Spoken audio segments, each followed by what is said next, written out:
So I had a question in the discussion forums from Rebecca. She says, can you explain the Buddhists' view on death and rebirth? The book states that the Buddhist teachings are significantly different from Hindu teachings, but I feel that they appear to be similar. Can you please clarify?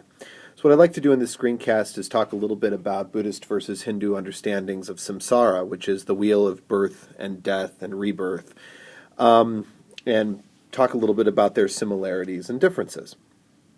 So, hold on just a second. Okay, so for Hinduism, there is the cycle of birth and rebirth. This is the cycle of reincarnation. And what happens in the cycle of reincarnation is your soul, or your Atman, is transferred from one incarnation or one body to another body. So you've got that kind of spiritual self that's at your core. If you remember Hindu Dharma and Hindu yoga is all about trying to kind of whittle yourself down to that spiritual center. That spiritual self is transferred from one incarnation to the next, over and over and over again. So there's this self, the Atman, that's transferred. Buddhism says something a little bit different. Buddhism says that there really is no spiritual self. There's no stable self at all. This is the Buddhist doctrine of anatman. Atman being the same word that's used in Hinduism for the spiritual self, and that an prefix meaning no or not.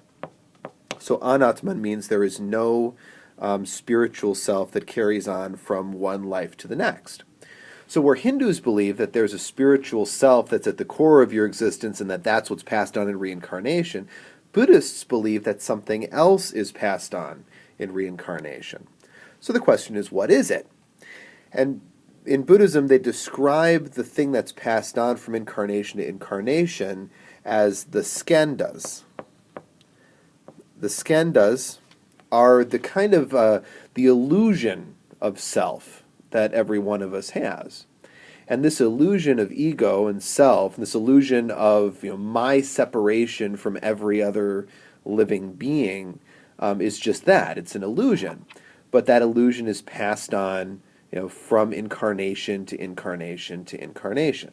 So instead of my stable self or my Atman being passed on, it's really just this illusion of self that's passed on. When I talk about the difference between Hindu and Buddhist concepts of reincarnation in my classes, I use an image that I think may be helpful for you. I use the difference between a peach and an onion. So if you think of the Hindu concept of reincarnation and self as the peach, the fleshy part of the peach is all of the ego and the stuff that we're kind of working through different forms of Hindu yoga. But eventually, if you dig deep enough into the peach, you have that hard core, that the pit, and that's the Atman, the fundamental self that doesn't change from one incarnation to the next. And so Hindu yoga is all about trying to reveal that self so that you can understand it and understand its connection with all other selves in the Brahman.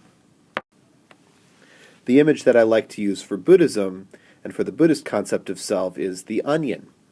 So through Buddhist meditation, through practicing the Eightfold Path, we're slowly peeling away layers of that onion. It's kind of like if you've ever peeled an onion apart layer by layer by layer, eventually you get to the center.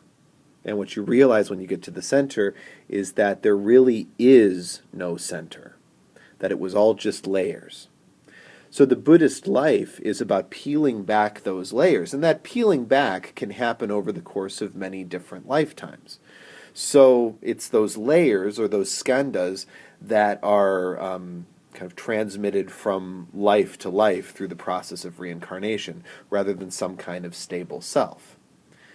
For Buddhism, this is a really fundamental insight, that there really is no self, but that every being is connected with every other being. What this means is that every being ought to have compassion for every other being and ought to live a life of compassion, and that the ultimate goal for Buddhism is to achieve a state of nirvana, or the snuffing out of the self, which in a way is positive, because you're not just snuffing out the self, you're rejoining with the all. So hopefully that helps a little bit. It's a very metaphysical kind of question to be looking at. But maybe if you can use these images of the peach and the onion, hopefully that'll help. Post any more questions that you have onto the discussion forum, and I'll be happy to create some more screencasts for you. Thanks a lot.